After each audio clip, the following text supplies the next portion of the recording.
Todos tenemos metas o deseos en nuestras vidas. Algunos los planifican con más detalles, otros mientras que otros avanzan sin un plan definido. Sin embargo, es común que en el camino hacia alcanzar esas metas nosotros perdamos de vista lo que realmente importa. El propósito de nuestras vidas, el propósito de glorificar a Dios, el propósito de disfrutar de Él. Y a veces nosotros dejamos de enfocarnos en lo esencial y lo urgente o lo superficial termina desplazando lo que realmente debería ser nuestras prioridades en nuestras vidas, ¿sí? Aquello que debería guiar nuestras decisiones, nuestros esfuerzos. Y esto es algo que Pablo lo tenía muy en claro, quien a pesar de que tenía muchas metas, muchos planes, muchos deseos, pero estos no interferían en cuál era su meta principal, ¿sí? De glorificar a Dios. Y esto debido a que él tenía muy en claro cuáles eran sus prioridades. Si hay algo que nosotros podemos ver en Pablo, que era una persona que tenía bien definidas cuáles eran sus prioridades, sus verdaderas prioridades, ¿sí? Ya que desde el inicio de la carta, si vemos Romanos 1, ¿sí? El versículo 8, ¿no? Pablo reconoce que no solamente la iglesia, los de Roma eran hermanos, reconociéndolo como cristianos, sino que él tiene el deseo, podríamos decir, de que él tiene el objetivo, él tiene la meta de poder ir a visitarlos, pero dice que él fue estorbado, ¿sí? Versículo 8 del capítulo 1 dice: primeramente doy gracias a Dios mediante Jesucristo con respecto a todos vosotros de que vuestra fe se divulga por todo el mundo. Eso veíamos que la carta a los romanos no era una carta evangelística, a pesar de que muchas personas se convirtieron a través de la carta, era una carta escrita a cristianos, una carta profundamente doctrinal y práctica, centrada y organizada tan bien y tan armónicamente el evangelio, pero era para cristianos, ¿sí? Y versículo 9 dice: porque testigo me es Dios, a quien sirvo en mi espíritu en el evangelio de su Hijo, de quien sin cesar hago mención de vosotros siempre en mis oraciones, rogando que de alguna manera tenga al fin, por la voluntad de Dios, un próspero viaje para ir a veros, porque deseo veros, para comunicarle algún don espiritual a fin de que seáis confirmados. Esto es para ser mutuamente confortados por la fe que nos es común a vosotros y a mí, pero no quiero, hermanos, que ignoréis que muchas veces me he propuesto ir a vosotros, ¿sí? Pablo remarcando, quiero que no ignoren, yo quise ir, pero me fue estorbado, ¿sí? Fíjense, versículo 13 del capítulo 1 dice que se propuso ir, o sea, realmente no era un simple deseo que Pablo tenía, sino que él planificó, él quiso, él quería, él deseaba, anhelaba poder ir a Roma, ¿sí? Pero dice que le fue estorbado, versículo 13, la última parte: pero hasta ahora me he sido estorbado para tener también entre vosotros algún fruto como los demás gentiles, ¿sí? En una iglesia que Pablo no la había fundado y no había teóricamente tenido una visita apostólica, y Pablo quería tener esos frutos de poder ir y bendecirlos a través de su conocimiento, sus dones, y también ser bendecido a través de los hermanos. Pero a pesar de planificar, de ir a visitarlos, se les fue estorbado. Y podríamos preguntarnos qué es lo que le estorbó a Pablo poder ir a visitarlos, ¿sí? Y esto nos enteramos, de ahí Pablo empieza a desarrollar todo Romanos, y nos enteramos recién ahora cuando llegamos al capítulo 15, qué fue lo que le estorbó a Pablo ir a Roma, ¿sí? Y capítulo 15, del versículo 22 al 33 vamos a desarrollar hoy. Y el título del mensaje es Planes versus prioridades, ¿sí? Planes versus prioridades. Y comenzaremos viendo las prioridades de Pablo, luego la planificación, y continuaremos viendo nuevamente sus prioridades para finalmente terminar con su dependencia del Señor, ¿sí? O sea, que vamos a ver 3 puntos o claves acerca de la vida de Pablo, que era su planificación, sus prioridades y su dependencia, ¿sí? Así que leemos versículo 22, dice: por esta causa. Ahora, ¿por qué causa? Esa causa la entendemos, versículos 20 y 21, los dos últimos del domingo anterior, que era la de predicar el Evangelio donde Cristo no había sido nombrado, ¿sí? Por esta causa, por predicar a Cristo donde no había sido predicado, dice, me he visto impedido muchas veces de ir a vosotros, ¿sí? Fíjense cómo empieza la carta y cómo termina y empieza a dar el énfasis, ¿sí? De por qué se le impidió ir. Como vemos, no fue Satanás, no fue el mundo, no fue su carne lo que le impidió visitar a los hermanos, sino el ordenamiento correcto de sus prioridades, ¿sí? Pablo tenía ordenadas sus prioridades y por eso no pudo ir a visitarlos.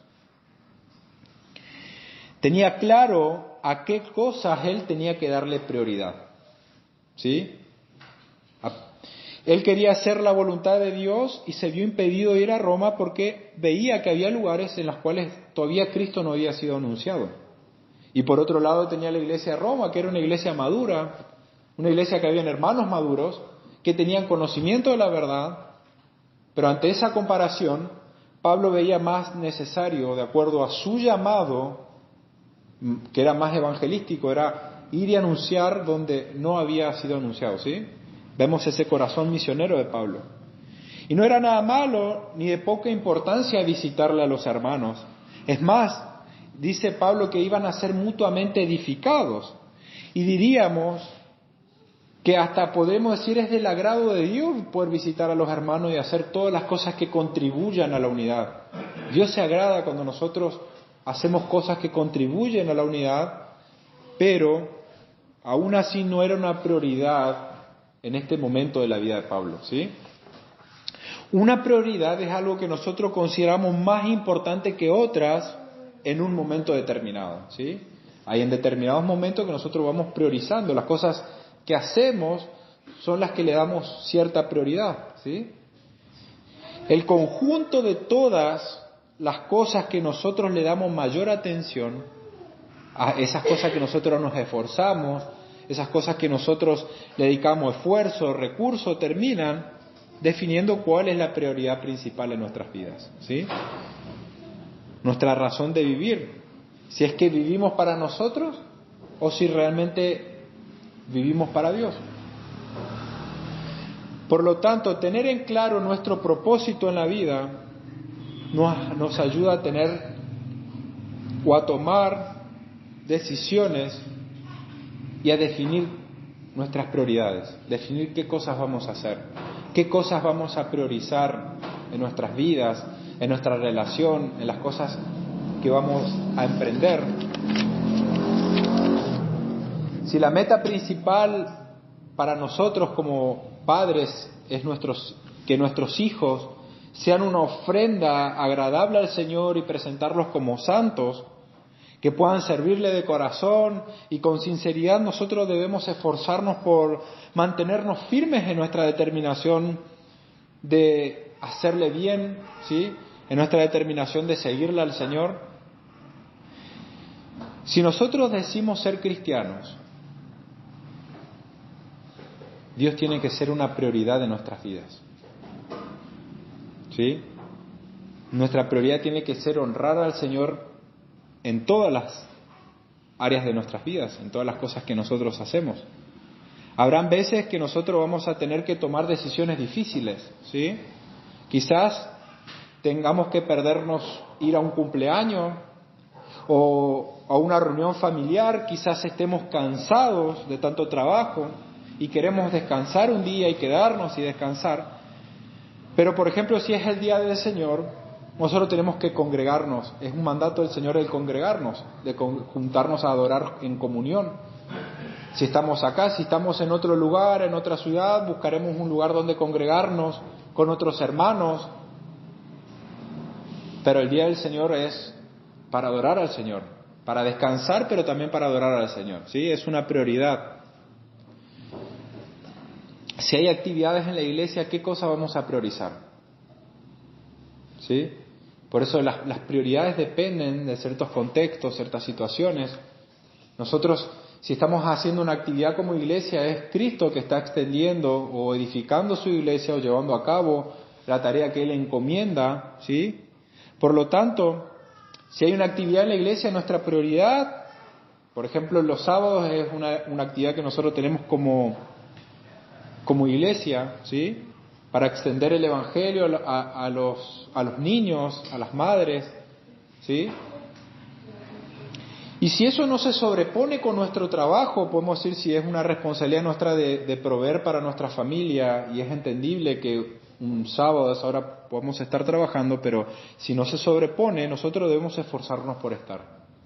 Por un lado, porque esto contribuye a la unidad de la iglesia. Cuando nosotros nos esforzamos en servir, nosotros estamos contribuyendo a la edificación de la iglesia, a la unidad de la iglesia. Y si nosotros tenemos hijos, con mayor responsabilidad tenemos que hacerlo, porque nosotros le estamos mostrando a nuestros hijos que Dios es importante para nosotros. Nosotros le mostramos la importancia de servir, la importancia de contribuir con la obra de la iglesia. En definitiva, resumiendo, como les dije, les mostramos que Dios es importante para nosotros. Lo mismo pasa con las reuniones de los domingos, ¿sí? Si hay otra cosa que se sobrepone a la hora de congregarnos, nosotros le estamos diciendo a nuestros hijos que hay cosas más importantes que adorar al Señor. Dios es importante para mí, yo le adoro al Señor, pero hay veces que hay cosas más importantes para mí que el de congregarme, el de adorar al Señor, ¿sí? Entonces,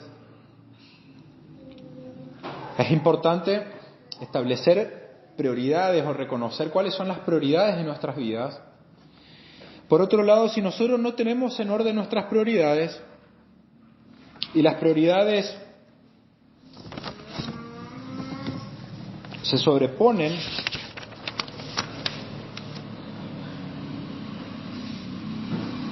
debemos esforzarnos por poder estar, ¿sí?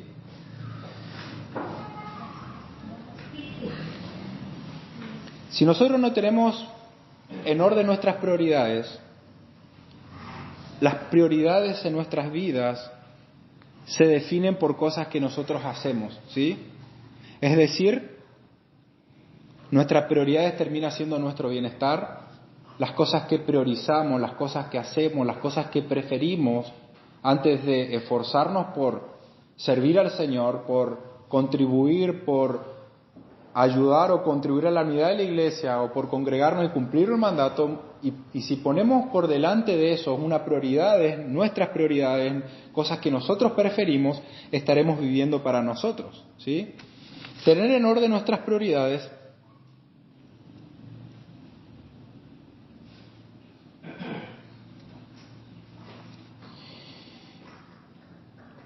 nos ayuda a poder estar enfocados, ¿sí? Nos ayuda a enfocarnos lo que realmente importa, ¿sí? Otra manera de ver las cosas a través de nuestras vidas, cómo vivimos, para qué nosotros nos esforzamos, en qué invertimos nuestros tiempos libres, nosotros estamos demostrando qué cosas son una prioridad de nuestras vidas, ¿sí? Como les decía, tener en claro nuestro propósito en la vida nos ayuda a tomar decisiones y poder definir qué cosas son prioridad de nuestras vidas. Por otro lado, a través de nuestras vidas, cómo vivimos, qué cosas priorizamos, termina definiendo qué es lo que es realmente importante para nosotros. Y es verdad que en el mundo las personas tienen distorsionadas las prioridades en sus vidas porque no tienen un propósito, no tienen una razón por la cual existir. Viven para sí, ¿sí? Lo que ellos consideran como una prioridad en su vida termina definiendo en sí lo que le da la razón de vivir. Ellos viven para sí mismos, para satisfacer sus propios deseos. Se dejan llevar por sus emociones, porque lo único que busca una persona que no conoce a Dios es su propia satisfacción, ¿sí? Puede sonar muy parecido, pero no es lo mismo que nuestras prioridades definan nuestra razón de vivir a que nuestra razón de vivir defina nuestras prioridades. ¿Sí? El orden influye y no es lo mismo, ¿sí?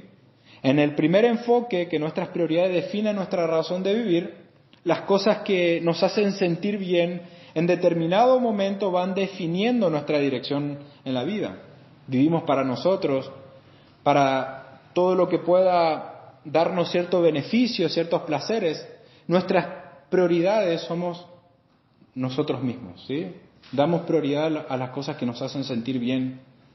No importa si eso contribuye para edificar nuestra familia, no importa si le hace bien a la familia, nosotros priorizamos muchas veces cosas por las cuales nos dejamos llevar, ¿sí? Ese enfoque lo tienen en el mundo muchas veces por la carne y nosotros también nos dejamos llevar, ¿sí? En cambio, si nuestra razón de vivir, la meta principal en nuestras vidas está definida o define nuestras prioridades, si nuestro propósito en la vida define nuestras prioridades, nuestras decisiones van a estar moldeadas con este propósito. ¿Sí? Vamos a decirlo de otra manera. Si mi propósito en la vida es glorificar a Dios y disfrutar de Él para siempre, mis decisiones y mis prioridades van a estar afectadas por esa meta. ¿Sí? Ahora, si yo no tengo un propósito de glorificar a Dios y yo vivo para mí, mis prioridades van a ser cualquiera. Hoy voy a vivir para mí, mañana voy a vivir para otra cosa y me voy a dejar llevar por una o por otra cosa. En cambio, si nosotros tenemos un propósito en mente de glorificar a Dios, sintamos o no lo sintamos, nuestras decisiones no se van a dejar llevar por las emociones, sino por una convicción. Porque nosotros nos movemos por fe, no por sentimiento, por fe, ¿sí? Por una convicción. Como hombres nosotros vamos, y aplicándolos a nuestras vidas, ¿sí? Nosotros como hombres vamos a glorificar a Dios cuidando a nuestras familias, sustentándolos, siendo una guía espiritual para sus vidas, proveyendo para tanto materialmente como espiritualmente, en sí cumpliendo nuestro rol. Y no es menos espiritual, esto que quede claro que no es menos espiritual que nosotros nos esforcemos por proveer a nuestra familia, ¿sí? Quizás vamos a estar largas horas fuera de casa y no porque sea más importante el trabajo para nosotros, sino porque nuestra prioridad es glorificar a Dios y la manera de glorificar es cumpliendo nuestro rol y nuestro rol es proveer, ¿sí? Entonces, no es menos espiritual el trabajar. Tampoco es menos espiritual quedarse en casa, educar a los hijos, ocuparse de las cosas de la casa, ¿sí? Dicho de otra manera, la única manera de servir al Señor no es en el templo, ¿sí? No es que muchas veces sobreespiritualizamos, pensamos que la única manera que tenemos de servir al Señor es haciendo algo acá en el templo, ¿sí?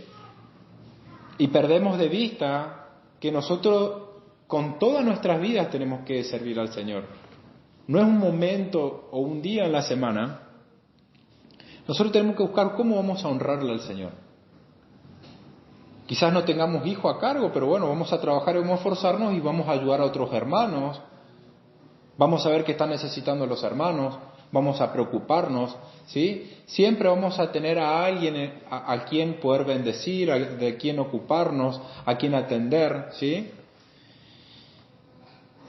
Y pensamos nosotros muchas veces, erróneamente, que primero vamos a servir al Señor, luego vamos a servir a la familia y después la iglesia, ¿sí?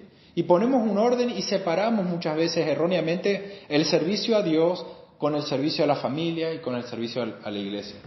Y es un error, porque nosotros en realidad servimos a Dios cuando nos ocupamos en servir a nuestras familias, cuando nos ocupamos en servir a la iglesia, ¿sí?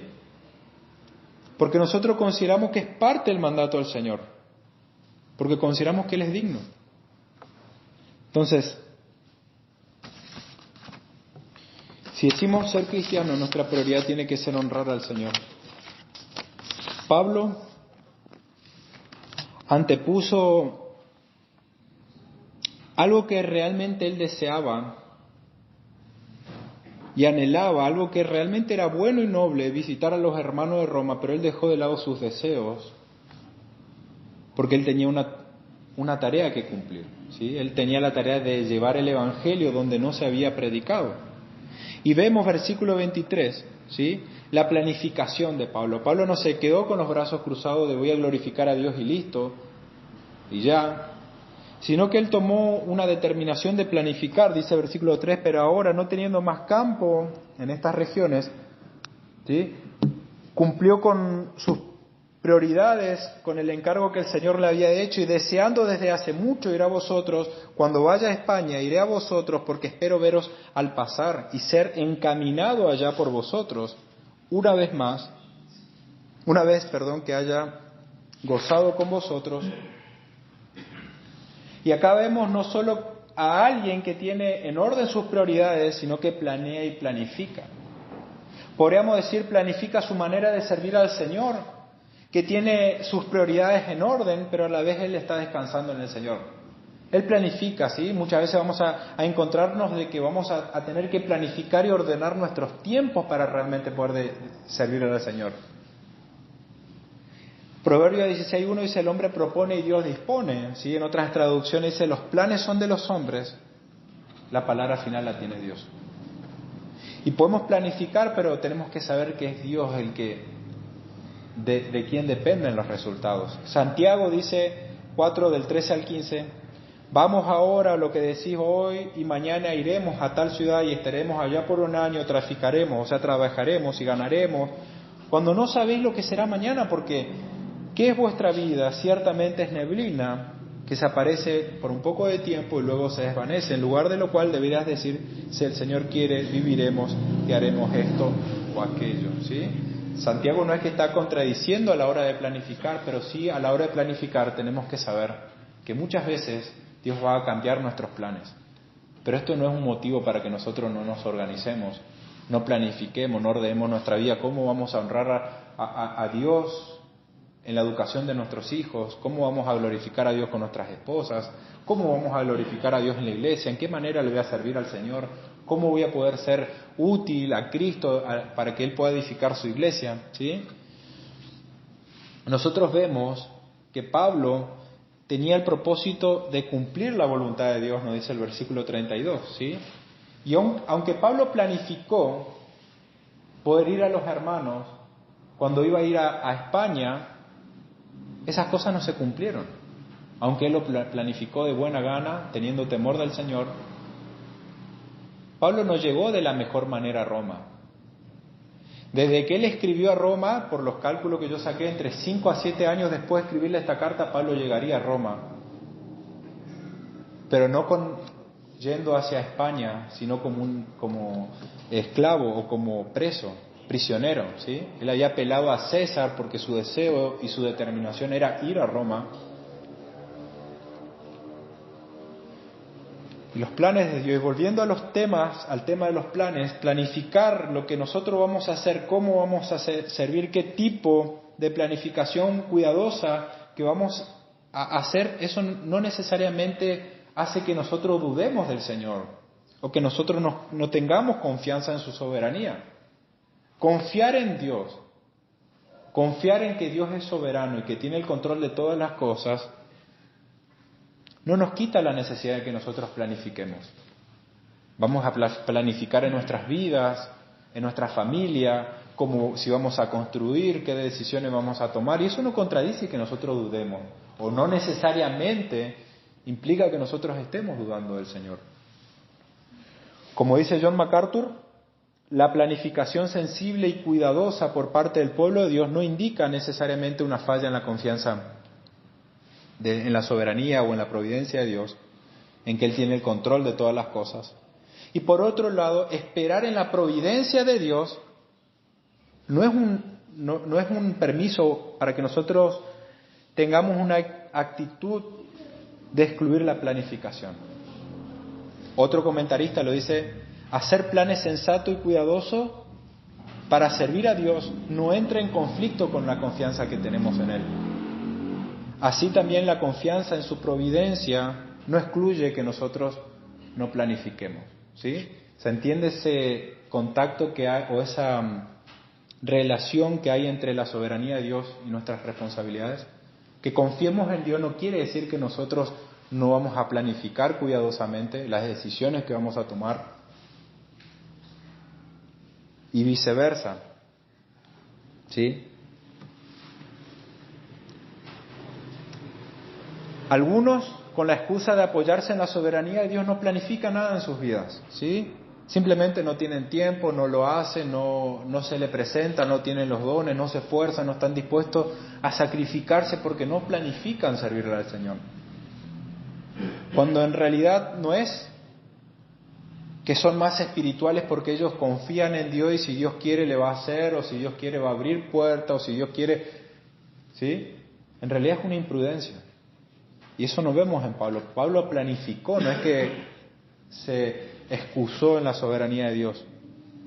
Y por otro lado es verdad que hay personas que se exceden en este sentido por planificar y no descansan en el resultado en el Señor. Se afanan muchas veces. Y eso es verdad. Que podemos caer en ambos lados. Pero Pablo, alguien que tenía verdaderamente claro el Evangelio, la soberanía de Dios, el control de Dios, era una persona que planificaba, ¿sí? Y él no es alguien que dudara del Señor, pero él a su vez, él planificaba y descansaba en el Señor. Lo que estaba a su alcance, él lo planificaba, él se esforzaba y lo hacía hasta lo que él podía, y después el resto él descansaba, si Dios quiere lo voy a hacer, ¿sí? Fíjense lo que dice Jesucristo. Jesucristo hablando del precio del discipulado en Lucas 14, del 28 al 31, dice: ¿Quién de vosotros, queriendo edificar una torre, no se sienta primero y calcula los gastos a ver si tiene lo que necesita? ¿Sí? No sea que después que haya puesto el cimiento y no pueda acabarla, todos vean y comiencen a burlarse, diciendo: este hombre comenzó a edificar y no pudo acabar. Y después dice aquellos que van a la guerra, ¿sí? Primeramente no ve si puede ir contra el otro ejército, ¿sí? Entonces, Jesucristo, a través de la enseñanza del costo de seguirle, nos mostró un principio, el principio de poder planificar, algo sencillo, ¿sí? De calcular el costo de seguirle al Señor. Y volviendo al texto, versículo 25, dice: más ahora voy a Jerusalén para ministrar a los santos. Y él planificó ir, ¿sí? Y parece contradictorio. Pablo no había ido a Roma porque su prioridad era llevarle el Evangelio a los lugares donde no conocían. Ahora que ya, de acuerdo a su percepción, él ya llevó el Evangelio por todo lado y cumplió su propósito, está yendo a un lugar donde inclusive nació la iglesia. Conocían al Señor. Y parece contradictorio, pero nuevamente vemos el orden de prioridades en Pablo. Versículo 26. Porque Macedonia y Acaya tuvieron en bien hacer una ofrenda para los pobres que hay entre los santos que están en Jerusalén. Pues les pareció bueno y son deudores a ellos, porque si los gentiles han sido hechos participantes de sus bienes espirituales, deben también ellos ministrarles en lo material. Así que cuando haya concluido esto y haya entregado este fruto, pasaré entre vosotros rumbo a España, ¿sí?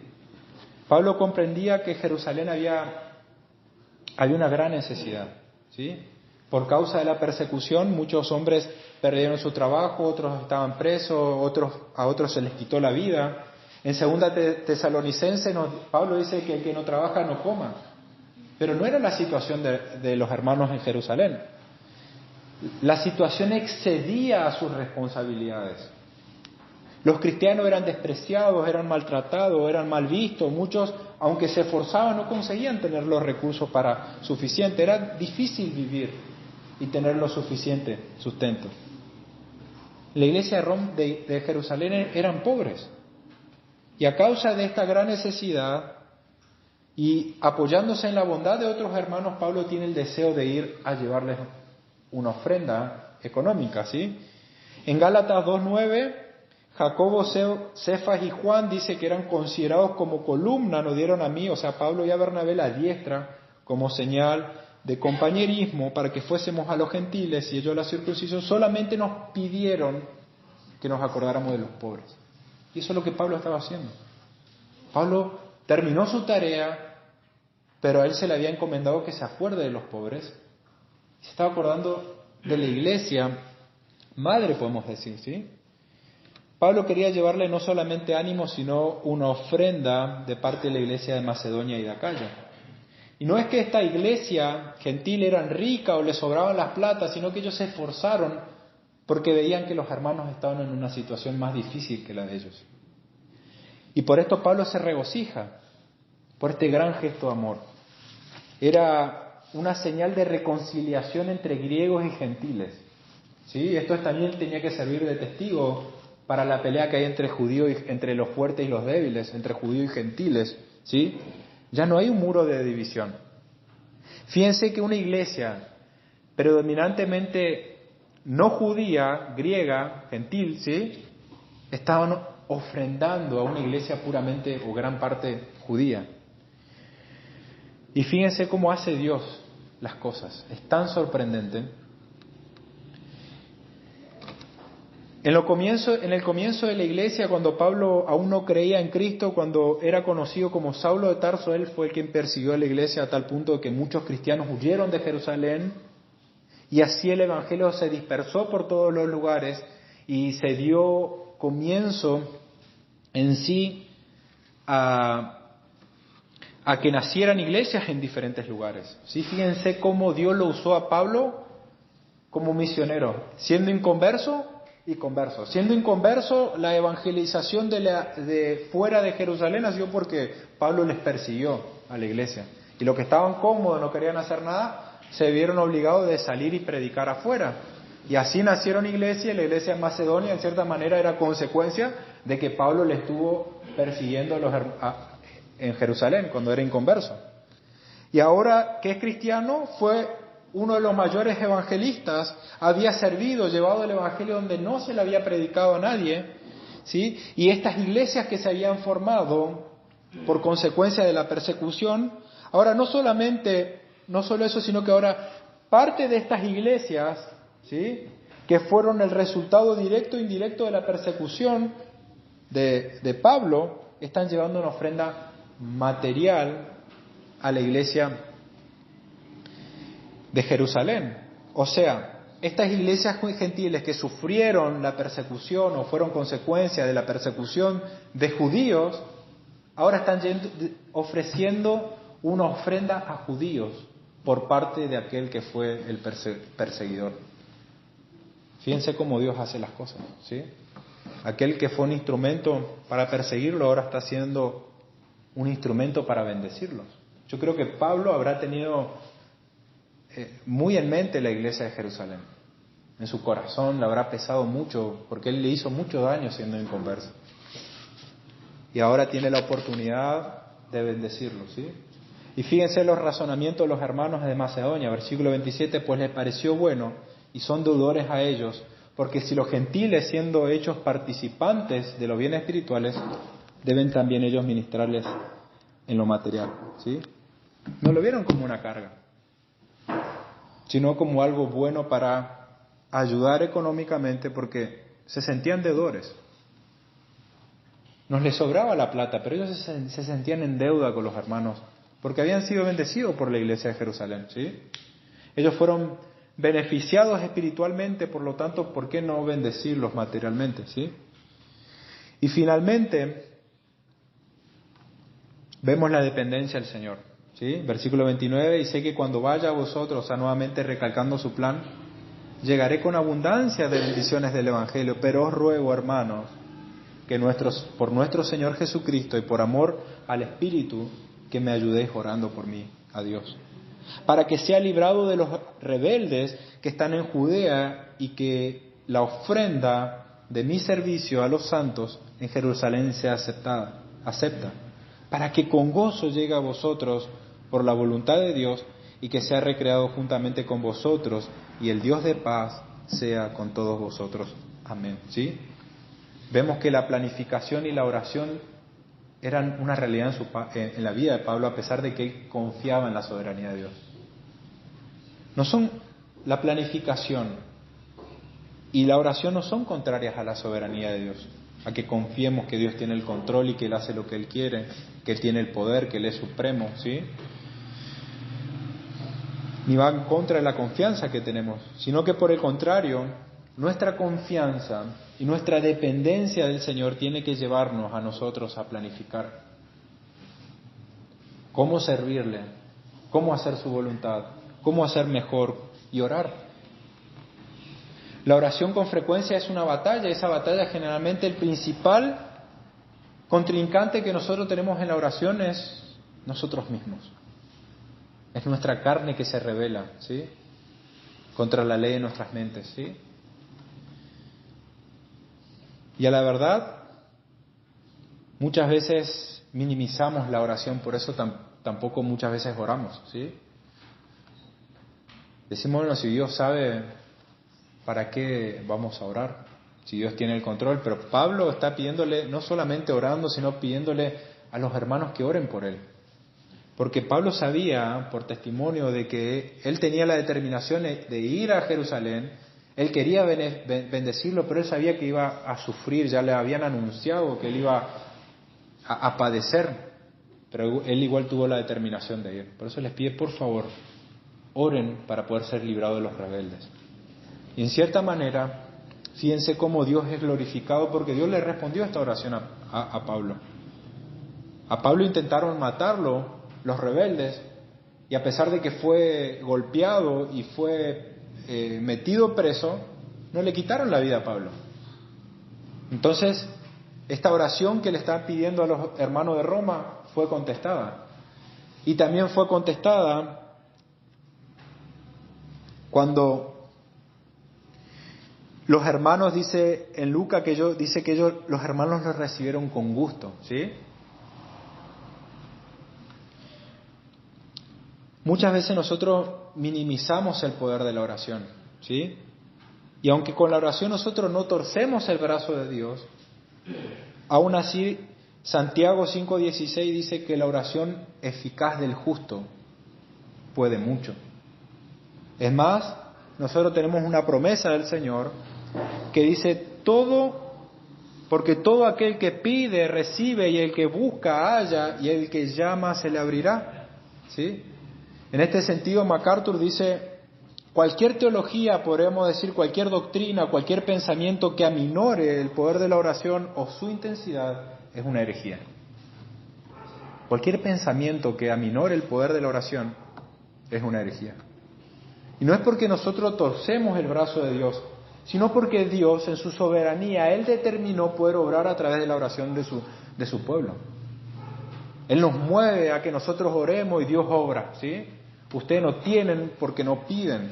Piden y piden mal, ¿sí? Dios quiere obrar, Dios está dispuesto a darnos y a responder a nuestras oraciones porque Él determinó obrar a través, ¿sí?, de nuestras oraciones. Fíjense cuán importante es tener en orden nuestras prioridades, ¿sí? Pablo sabía que hay cosas que eran importantes, pero ante las cosas importantes hay ciertas prioridades. Y así también en nuestras vidas. Va a haber muchas cosas importantes, buenas en nuestras vidas, pero tenemos que tener un orden de prioridad, ¿sí? En nuestra relación familiar, en nuestra relación con la iglesia, en todo momento vamos a tener decisiones que tomar de qué es lo que es realmente importante y qué es lo que es prioritario en nuestras vidas. Cristo edifica su iglesia por medio de aquellos que creen en Él. Y nosotros tenemos la bendición de poder ser útiles en las manos del Señor, sirviéndole, haciendo su voluntad. Cuando nosotros priorizamos aquellas cosas que contribuyen a su gloria, ¿sí? Si nosotros confiamos en Él y lo conocemos verdaderamente a Cristo, nos vamos a esforzar y vamos a actuar. Nosotros tenemos la responsabilidad de acomodar nuestros horarios, nuestros tiempos para servirle al Señor en el rol y en la tarea que el Señor nos ha dado. Siendo hijos, siendo esposos, siendo esposas, siendo el rol que el Señor nos dio, la tarea que Él nos encomendó, en la etapa en la vida en la cual nosotros nos encontremos, tenemos que cumplir una meta, un propósito, pero no podemos perder de vista que nuestro fin principal para el cual el Señor nos creó es glorificarle a Él y disfrutar de Él. Cristo, recordando todo el Evangelio, Cristo cumplió la ley que vos no podías cumplir, que yo no podía cumplir, que nadie podía cumplir. Y Él murió la muerte que nosotros merecíamos. Él sufrió ese castigo eterno que nosotros merecíamos. Siendo eterno, Él pagó un precio que solamente Él podía pagar. Y Él resucitó al tercer día para poder darnos una verdadera libertad.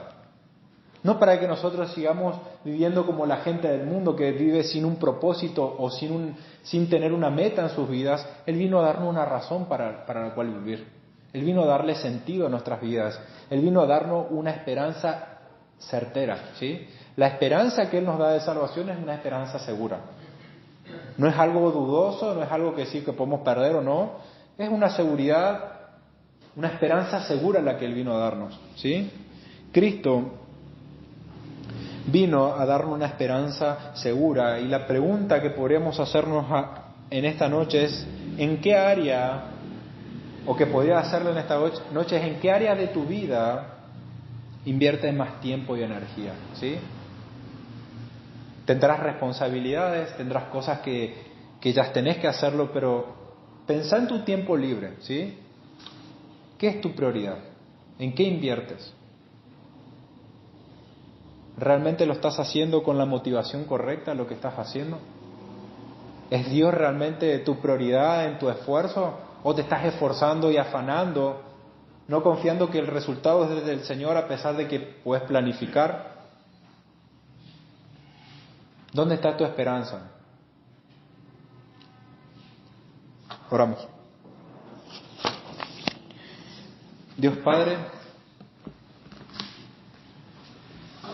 gracias te damos, Señor, por Cristo Jesús, Señor nuestro.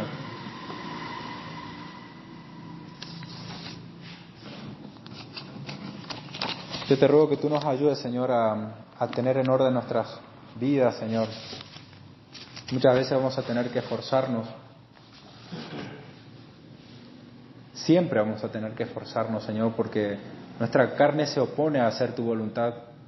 Aunque el deseo está en nuestros corazones, tú nos has dado una nueva vida en Cristo. Si no encontramos oposiciones porque no estamos haciendo tu voluntad, simplemente estamos haciendo aquellas cosas que nuestra carne se siente bien.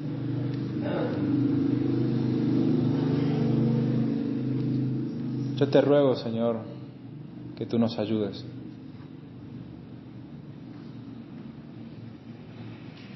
Por favor, Padre. Somos débiles, pero tampoco ayuda a que no seamos ingenuos, Señor. Si somos débiles, tenemos que ser suficientemente sabios para apoyarnos en tu poder, Señor. No ser ingenuos a confiar que simplemente las cosas son así. Ayúdanos a ser sabios, a confiar que tú nos has dado capacidades, talento, conocimiento, sabiduría, para poder actuar, obrar, para honrarte a ti, Señor, para que podamos hacer ofrenda viva, Señor, para que podamos glorificarte en las cosas que hacemos, Padre. Y ayúdanos, Señor, porque tenemos una carne débil, el enemigo, Señor, que Satanás, que muchas veces se levantará contra nosotros. Tenemos un mundo que se opone a ti, Señor. Pero tenemos el poder de tu Espíritu que nos ayuda, Señor. Somos responsables a la vez que tú eres soberano, Señor. Te alabamos y te damos toda la gloria a ti, Señor, en el nombre de Cristo Jesús. Amén.